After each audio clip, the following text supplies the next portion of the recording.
to another edition of the Sewing Guru. And in this particular video I'm going to show you how to measure a pair of jeans for yourself or whoever you're making them for in preparation so that you can manipulate the pattern that you've bought from the haberdashery shop. So the first thing what you need to do is either print off one of these sheets. Now these are measurement sheets that you can get from this website. Now there's one for a lady and there's also one for a man, and there is a slight difference in the measurements as the lady has an extra measurement which is waist to hip. Okay, so that's just the difference between the man and the woman.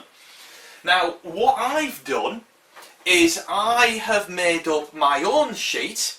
I mean, if you want to, you can use those sheets from the net, but I always like to make up my own sheet. So what I've done is I've got here body part, I've got me or whoever you're basically measuring for. I have here the pattern. So this column here is ready for the manipulation of the pattern, because we're going to actually write on here true measurements of what the pattern are, and then in this column here we're going to write the adjustment, so the difference between yourself or the pattern or whoever you're making this for and the pattern measurements, and you're going to write the difference in here in the adjustment column. Okay, but of course that is within the next video, so I'm going to show you in this video how I got my measurements here. Okay, so first of all I'm going to show you on the mannequin here. So I'm just going to take this off, because all we're doing is we are measuring the bottom half, which is for the jeans. Okay, so you're just measuring the bottom half of the body for this. So get your tape measure. Now you can go in centimetres or inches, up to you, whatever you do, but first measurement that I've got on here is the waist. Okay, now it's very important with the waist that you have it as a snug measurement right round the whole waist. So we've got here where the waistband is going to be. Okay, so you just need to measure around that part of the body, but make sure that it's a snug fit. Okay, you don't want any bagginess or anything like that. So as you can see there, it's a snug fit. Okay, so that is the waist measurement, and when you've got your measurement, you write that down in the waist column. Now the hips is slightly further down, obviously, and what you're doing is you're measuring the widest part where the hips are.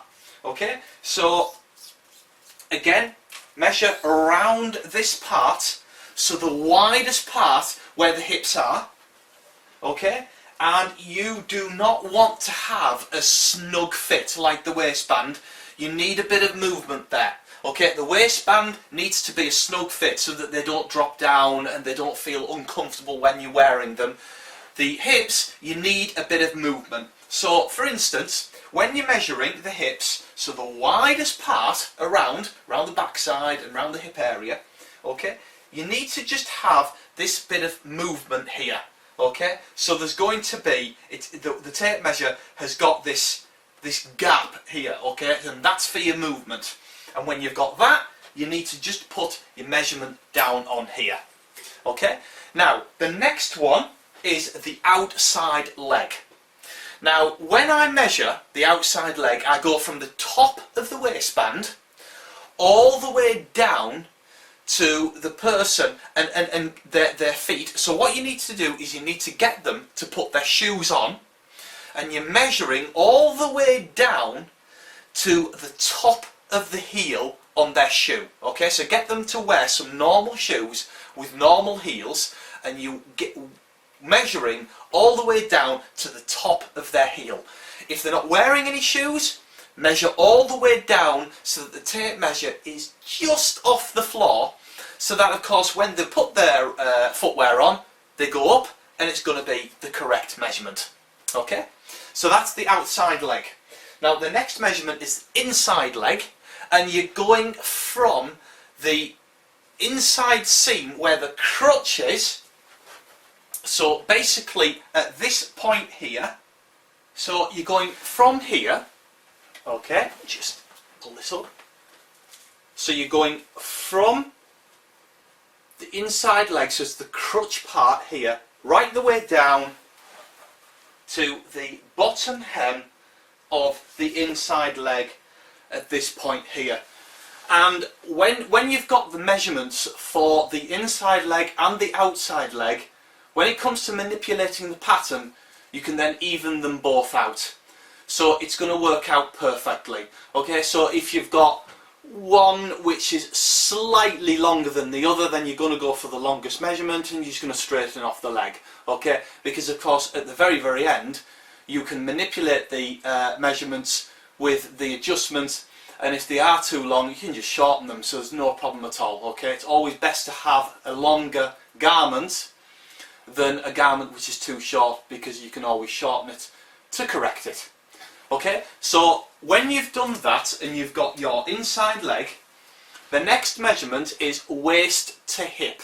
Now this measurement is only for the ladies, okay, and it's just one of those measurements which I've added in to the measurement system just to get a bit more accuracy when you are manipulating the pattern. Okay, and what you need to do is you need to go from the waist measurement to the largest part again of where the hips are, so the largest part around the bum and around the hips, right? Okay, so from that point, which is the largest part, to the waistband, the top of the waistband. Okay, and you need to measure down to that point, so you're probably looking at between 5 to 6 inches around that amount there. Okay, now when you've done that, you've got the final measurement to do, which is the crotch measurement or the seat measurement. Okay, and it's the crotch length. So what you're doing is you're going from the top of the waistband at the front, round the front, through the crotch, all the way around to the back. Okay, so all the way around to the top of the waistband at the back. Okay, now it shows you quite clearly on the measurement sheet here, as you can see here at this point here, you can quite clearly see that you're going from the waistband at the front right round the crotch area to the top of the waistband at the back. And of course what that does, it gives a very accurate measurement around the seat, and you don't get any bagginess, nothing like that. It's a really nice fit. And of course that's another measurement that I added in to the measurement system just to give that more accuracy. So there we are, all our measurements are finished for a pair of jeans. Okay, now if you followed all of those measurements, then you should have them all listed down here, and when you've done that, we're then ready to go on to the next video, and I will show you how to manipulate the pattern to the measurements that you've just produced on your body or whoever you're making the jeans for. So I will see you then in the next video.